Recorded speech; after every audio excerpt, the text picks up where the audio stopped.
Hi everyone, my name is Suhita Kakarala and I am a consultant working for SAP, specializing in the analytics area. Um, in my projects, I've been able to help customers visualize gaps in strategies, processes, or implementations, for example, that might help them meet their goals. So I'm hoping that helps, my experience there helps you today. Um, So today I wanted to share with you how to approach data from a gap analysis point of view. So what is gap analysis? I define it as the variance between the present state and the ideal state. So we'll be covering how to use data and gap analysis to find a solution, as well as how to think about visualizing your findings to convey your message to your audience. So gap analysis has four basic steps that we're going to dive deeper into. So first of those steps is identifying the present state, or where do we stand. Second is identifying your desired state, where do we want to be. The difference between those two will help you identify your gap. And being able to visualize that gap will help you to find a solution, as well as to present that solution to your audience. So let's get started with identifying your present state um, of the organization. So first, you really want to understand the process in detail, the start to end, in this case, of how the food reaches the community, the structure that's in place currently with the purpose of the food reaching the community. So uh, the next two after that are quite interchangeable. So we'll start with outlining the question. So understanding the process can really help you understand your data better, which will help you to answer um, and outline your issue and answer your questions. So when outlining the issue, it's really about what are the questions you're trying to answer. Think about your audience. What do they really want? What's the goal here? Are you just trying to answer the question, or also show how you approached upon that answer? Um, Something that can help to be a starting point here is also researching if they've tried any previous solutions um, for these problem statements. From there, you can go into understanding your current performance. Where do we stand, right? Using that data, digging deep into that data to find and define your metrics to answer your questions. Digging into your data can also help you to outline your problem statement.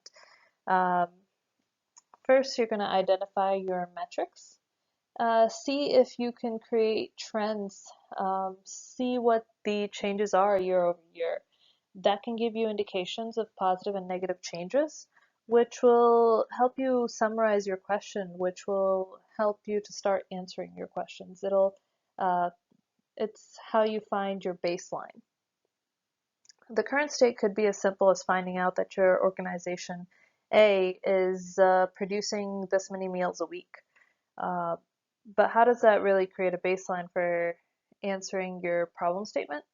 Well, to answer your problem statement, you've just figured out where you stand. Now you need to figure out what your ideal state is. Where do you want to be? So using this historical data, you want to measure the organization's goal, and you want that to be a realistic objective, something that's specific and quantifiable, so that you can compare your current state to your ideal. So we can't simply, so we cannot simply say that we want to do better than we're doing right now. We want it to be quantifiable. We want it to have a value that we can show. If the meals, for example, if the meals is what we're talking about, then it can be something like we want to produce as many meals as there are people. That's something that's quantifiable.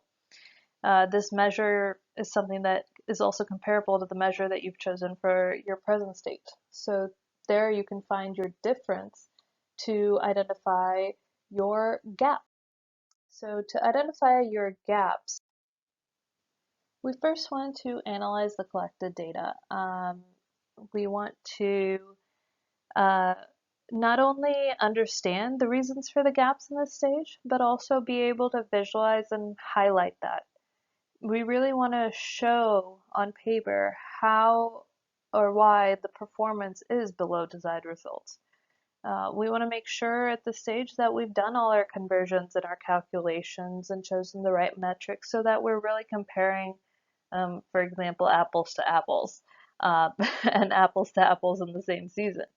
Uh, so having said that, you really want to consider the type of charts you're choosing and uh, how you're representing your data. Um, but before I get into that, I just want to point out a couple of things. This can also be the stage where you not only find out why, not just in the negative sense of causes for the gaps, right? But also let's spin it around and see it in a positive way, right? This could also be the stage where you find out what areas are doing really well and figure out why. What areas of the organization are seeing positive indications of change over time, and how can we tap into those areas to help us with the gaps that we're seeing in other areas? Uh, so try to look at it from that perspective as well. It might help you to find a solution. Now just backtracking a little bit into visualizations, right? So I mentioned the type of chart that you can choose is really important in how you represent your data. It can really make a big impact when you're creating that report. I just want to take a minute here to show you a couple of examples of what you want to look at before you choose your charts. But rather than choosing a simple line chart where you're showing two lines and shading the gap between the two to show your uh, gap of uh, values, you could use something like this where you're showing the variance through color and symbols, right? It's very impactful. Immediately my eyes are drawn to that red or green. I know that it's good or bad and where I need to focus in on. And from here I can drill down deeper into details. So if I go from here to the next screen here, I just pulled up uh, a Google image here of examples of charts that you can use. And you can really see even here that your variance charts here, your eyes are immediately drawn to the color, the shapes, and movement. So a large part of your brain really processes uh, things visually. So you process color and motion separately. So you really want to hone in on that to be able to, when you're creating your visualization, to not only do you want to figure out these answers, right, but you want to represent it so your message is conveyed visually. Um, from there, now that we've identified our uh, gaps, how do we overcome them? How do we find a solution to address them, right? You want to prepare a strategic plan to reach those desired goals by understanding those gaps and visually showing that to your audience is following you as you're going through these stages.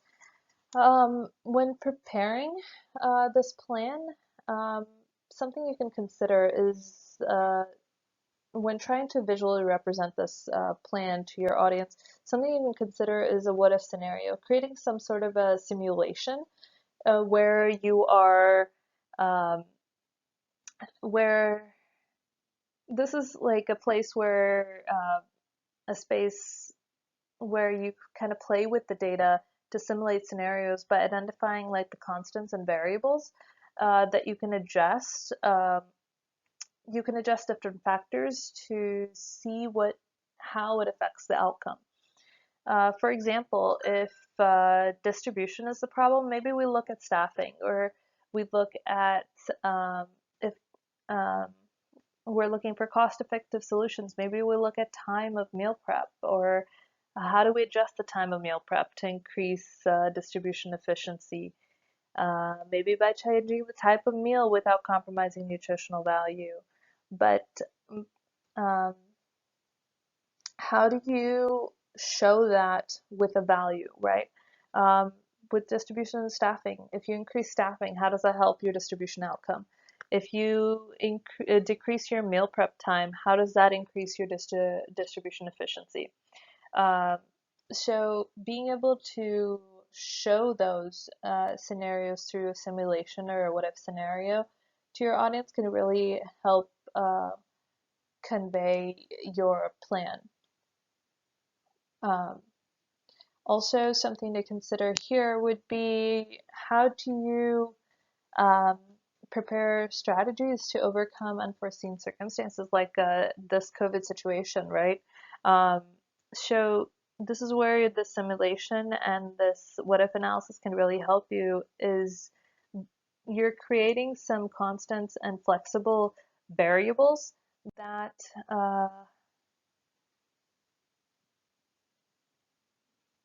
that can really accommodate those curveballs that are thrown our way.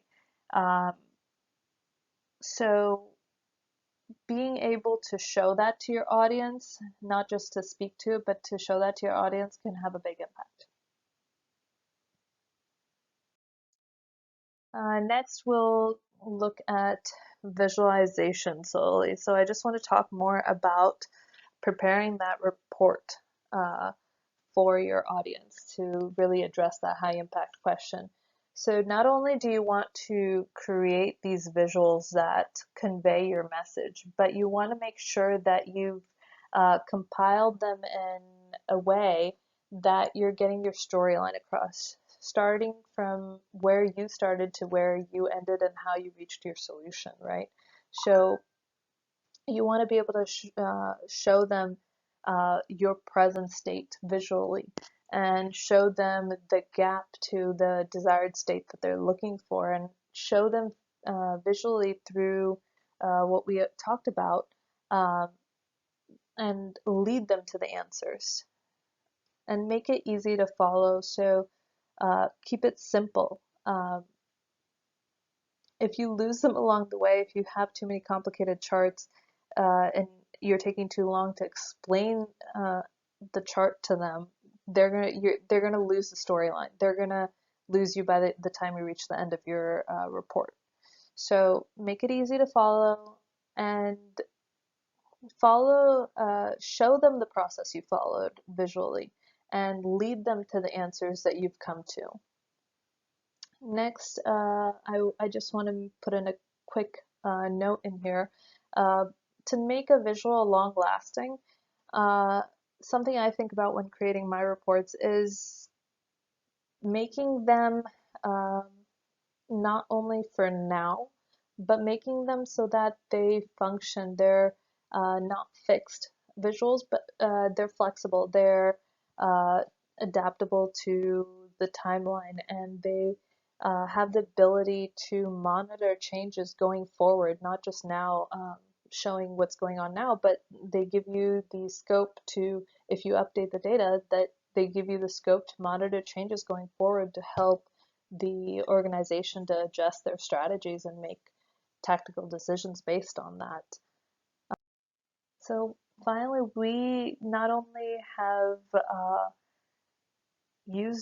understood our data and used it to find out where we stand and figure out where we want to go and how to get there, but we've also created a report to show the baseline and the gap, and with the right tools and being able to schedule the data and update the data, you're saying that here you can monitor these changes going forward and really um, keep adapting to the times and still reach your desired goal. So I hope this helps you with understanding how to use your data and present it. Um, Feel free to reach out to me if you have any questions. I'm happy to help in any way that I can. Thank you so much.